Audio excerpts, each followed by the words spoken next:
আসসালামু আলাইকুম। সবাই কেমন আছেন? আশা করছি সবাই ভালো আছেন। দেশে বা দেশের বাইরে যে যেখান থেকে আমার আজকের ব্লগটি দেখছেন, আপনাদের সবাইকে বাংলাদেশি মম ইন ইউএসএ চ্যানেলে স্বাগত জানাই। এখন সকালবেলা ঘুম থেকে উঠেই গাছগুলো দেখছিলাম। আর গাছগুলো দেখুন দেখতে কত সুন্দর লাগছে।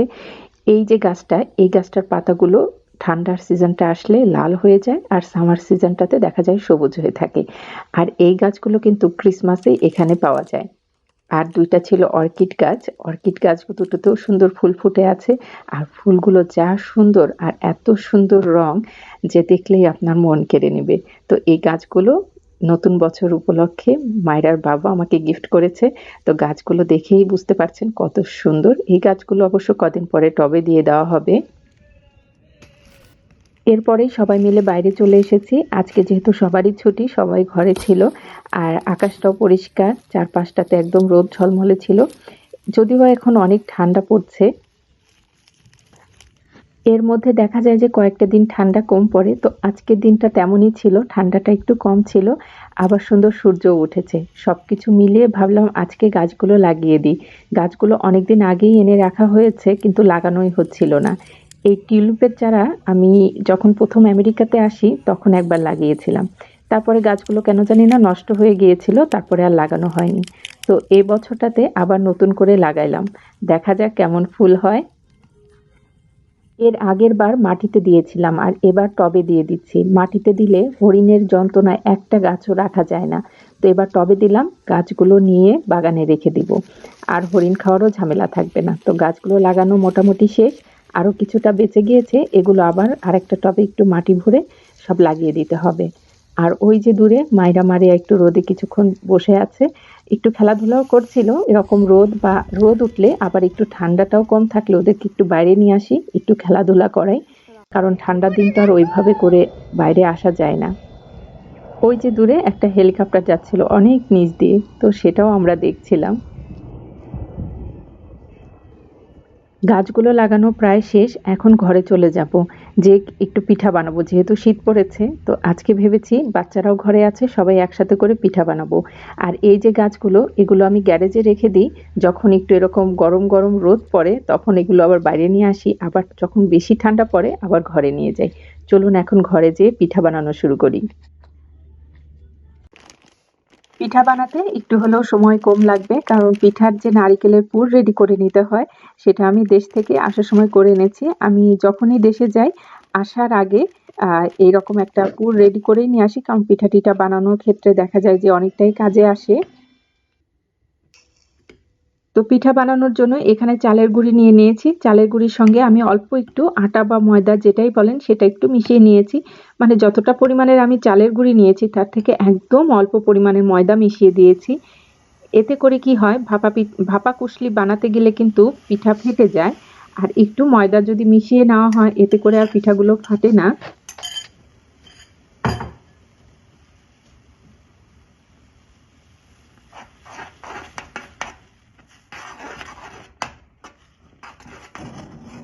আটাটা সেদ্ধ করা হয়ে গেছে। এখন চুলাটা নিভিয়ে ঢাকনা দিয়ে ঢেকে রেখে দিব।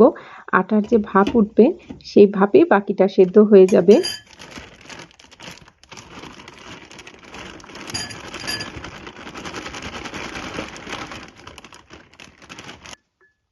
পুলি পিঠা তো ৩ রকমের হয়, ভাপা পুলি, ভাজা পুলি আর দুধ পুলি। তো ভাপা পুলির জন্য এখানে আমি একটা পুর রেডি করে নিচ্ছি। নারিকেলেরটা তো আগেই রেডি করাই ছিল, তাতে কিছুটা পরিমাণে সুজি দিয়ে দিলাম আর গুড় দিয়ে দিয়েছি। যেহেতু আমার নারিকেলের যথেষ্ট পরিমাণেরই মিষ্টি আছে, যার কারণে আমি অল্প পরিমাণেরই ব্যবহার করেছি। আর দিয়ে দিলাম দুধ। এখন এগুলোকে একসঙ্গে করে মিশিয়ে চুলাতে জাল করে নিলেই ভাপা পুলির পুরটা রেডি হয়ে যাবে। এখানে কোনো রকমই পানি ব্যবহার করব না, দুধেই পুরাটা রান্না হবে। এখানে যদি দুধের সাথে একটু গুঁড়া দুধও মিশিয়ে দেওয়া হয় তাহলে তো কোনো কথাই নেই, আরো ক্রিমি ভাব চলে আসে, খেতে আরো মজা লাগে।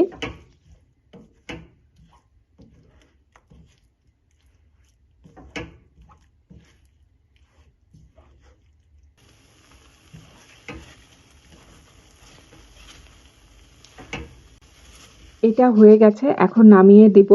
এই যে এখন নরম নরম ভাব আছে, ঠান্ডা হয়ে গেলে এটা টেনে আসবে, যার কারণে এই অবস্থাতেই নামাচ্ছি।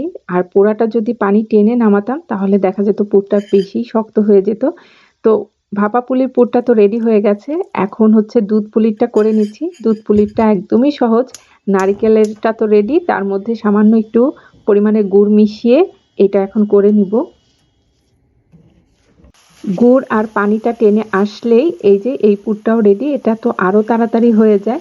তো এটা আমার ভাজা পুলি আর দুধ পুলির জন্য এই পুরটা রেডি হয়ে গেল। আপনারা চাইলে এখানে এলাচ দারচিনি ব্যবহার করতে পারেন। আমার যেহেতু নারিকেলের পুর যেটা বানানো ছিল সেটার মধ্যে এলাচ দারচিনি দেওয়াই ছিল।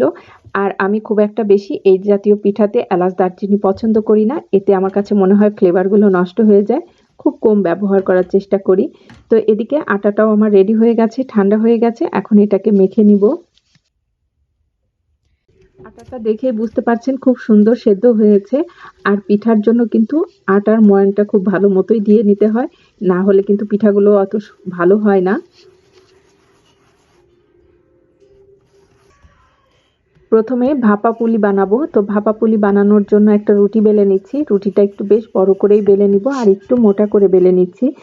এ- ভাপা পুলির পিঠা যেটা মানে রুটিটা সেটা একটু মোটা করেই করে নিলে ভালো হয়।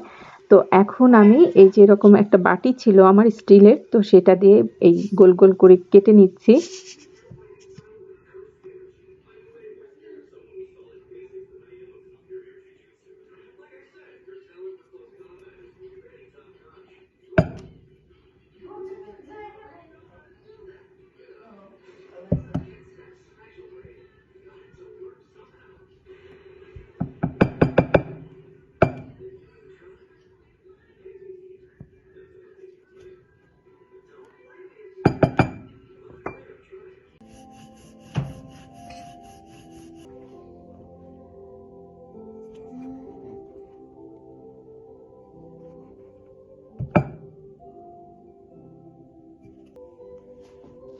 পিঠাগুলো যাতে একবারেই অনেকগুলো করে বানিয়ে নেওয়া যায়, যার কারণে একবারে বেশি করেই এই ছোট ছোট রুটিগুলো বানিয়ে নিয়েছি।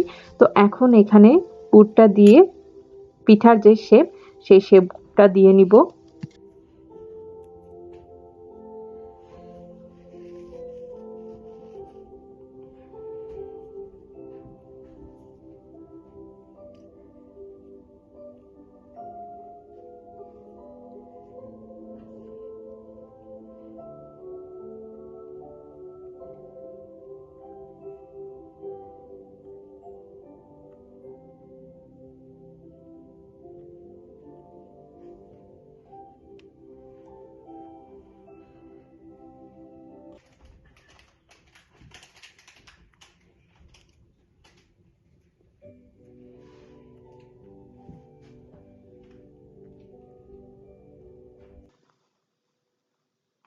পিঠা বানাচ্ছেন আর বাড়িতে বাচ্চা-কাচ্চা আছে, তারা এসে যে পিঠায় হাত দিবে না এমনটা কিন্তু হয় না।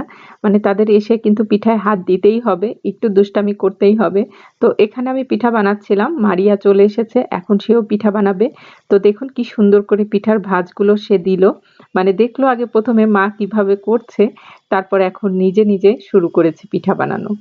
পিঠা শুধু এখানেই বানাবে না, দেখুন বানিয়ে ও নিজেও জানে না যে এটা ভাপ দিয়ে তারপরে খেতে হয়। স্টিম ও করব না, ভেবেছে খেয়ে এইভাবে ফেললাম। ফোল্ড করে হয়তোবা খেয়ে ফেলতে হয়। তো যখন ও খাচ্ছিল ওকে বললাম যে এটাকে ১ম এ ভাপ দিয়ে সেদ্ধ করে তারপরে খেতে হয়। তো মারিয়াও যে কাজটা করছিল, মায়েরাও সেই একই কাজই করছিল। ২ জনের দুষ্টামি এরকম চলতেই থাকে। তো পিঠাগুলো আমার বানানো হয়ে গেছে। এখন এসে এগুলোকে ভাপে দিয়ে দিচ্ছি।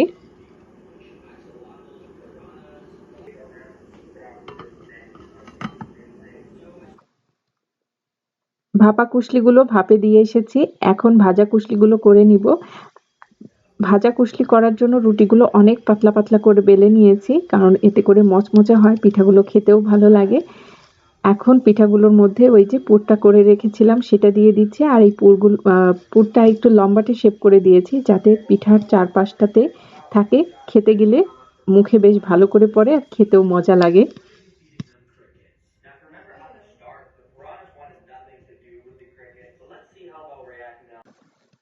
এই যে এনার দুষ্টামি, ইনি কিন্তু সবসময় রান্নাঘরে থাকে না।